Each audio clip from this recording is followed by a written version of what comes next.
Hello. Hi, Joe. We have Steve on the line who wants to test some levels. All right.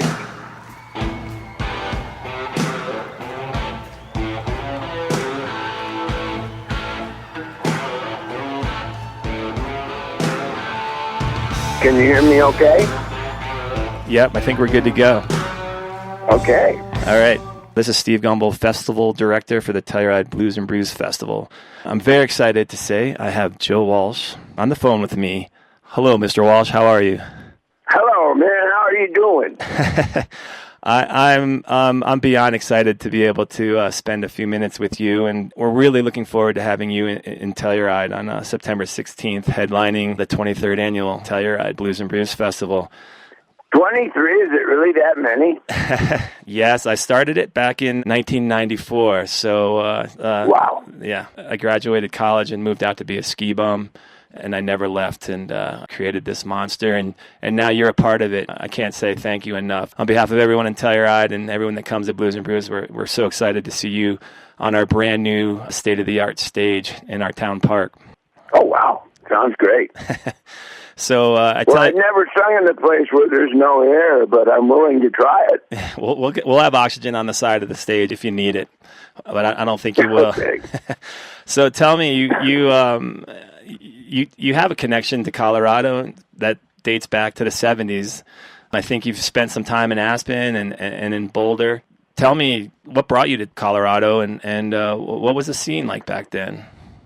Well, I was in Ohio in a band called the James Gang, and the band ran its course, and I decided to do kind of what you did. So I had friends in Boulder, and I moved there to check it out, and ended up staying almost 5 years. First, I lived in Netherlands, which is up in the mountains. It's a famous drinking town. Very familiar with it. And then gradually moved down to Boulder, and I got my very beginning solo career started in Colorado and put a great band together called Barnstorm. So I have nothing but good memories in Colorado, and I've always heard about Telluride. You've got to go to Telluride. It's so cool. So I'm really happy that this worked out, that I finally get there. One of the few places in Colorado I haven't been. I was going to ask you if you had ever been here, and you answered that question for me. But we're so looking forward to having you here and showing you how magical Telluride is, and we quite often find it's very inspirational for the musician. You have the best view of our tiny valley. You'll be looking at a waterfall and our box canyon, and kind of reminds me of when B.B. King was here a few years ago, and he got on the stage and said out of the 90 different countries that he's been to, he's never seen anything more beautiful than what we have here in Telluride. So we're looking forward to kind of showing off our little valley to you. So I have a question for you. Since we're talking about Colorado, tell me a little bit. I've heard many different stories of how Rocky Mountain Way came into fruition. It's an iconic song. And I've heard there's lawnmowers and rose bushes and all kinds of things involved. Tell us, set the story straight and tell us what happened. That's true. Well, I had the album done, except for Rocky Mountain Way, and my band and my producer and the record company were all waiting, and it just was escaping me exactly what the song was about. And I knew that it was a special record, so racking my brains, I was mowing the lawn in Boulder, and I just happened to look up, and I got a glimpse of the back range, snow-covered, and kind of, I had a lot of insecurity leaving a perfectly healthy, established band for no other reason other than I wanted to try something else out. And I wasn't really sure it was going to work, but, got to take the chance. You got to throw the dice. And I looked up, and it occurred to me that it was better than what I had, regardless of whether my album did well or not. Right. And that's what Rocky Mountain Way is about. And it kind of all hit me all at once. And I know when that happens to get as much of it written down as possible, or it goes away. And so I ran into the house and wrote down the words to Rocky Mountain Way, except the lawnmower kept going. And it went across over into the neighbor's yard and chewed up some of their garden and did take some of their roses down. So it was an expensive song. I think it's paid off for in you. that respect, but I did make it. I made it back with the record sale. and then some. Well, thanks for clarifying that story. I've always wondered about that. That's fantastic. Yeah, that one's true. There's a lot of stories about me, and most of them are true. Are true or are not true? Are. Yeah. Well, I was looking at Spotify, and they characterize you as one of the most colorful characters in rock and roll. And I wasn't quite sure what that meant, but maybe that's a good segue. And would you agree with that statement? Maybe you can tell us a little bit more. I couldn't agree more. I absolutely agree. However, I'm not sure what that means either. Yeah, well, I get accused of a lot of stuff, and I deny it emphatically. And then people who were there with me say, nope, you did it. And so I guess that's colorful. Yeah, man. Maybe that had something to do with living up in the mountains in Netherlands. Gives you opportunities to be colorful. Mountain fever, exactly. Eventually you go nuts at 10,000 feet. Well, you probably know that. Yeah, I've lived here a long time. It is. Good nuts. It's healthy. It's healthy. So, let's talk a little bit about the current Joe Walsh. You've just come off tour with co-headlining with Bad Company. I've heard, unfortunately, I didn't make it to Red Rocks, but friends did and said it was absolutely phenomenal show. And now you're back on the road with a solo tour. You said this is the best band you've ever played with, and I'd like to hear a little bit about who you're playing with and why you think it is the best band you've ever played with. Well, I decided to surround myself with friends and people I've played with before. And in some cases, like Tally, people who played on the actual records that I made. And I really tried to go for a team or a family feel in the band. And so it was a hunch, but it worked out fantastic. And the band is just playing tremendous. And I didn't want to show anybody exactly what to play. More important, I told everybody what not to do, which is a good thing. And it came together by the end of the Bad Company tour. We were really rocking. And I did not want to stop because I didn't think the band had peaked yet. So that's why these additional shows got booked.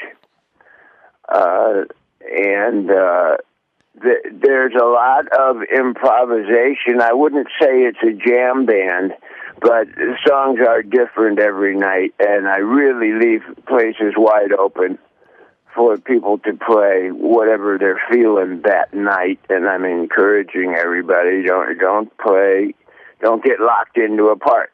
So it's robotic, and so it's like automatic. We got to keep it wide open, and that energy really gets across to the audience well.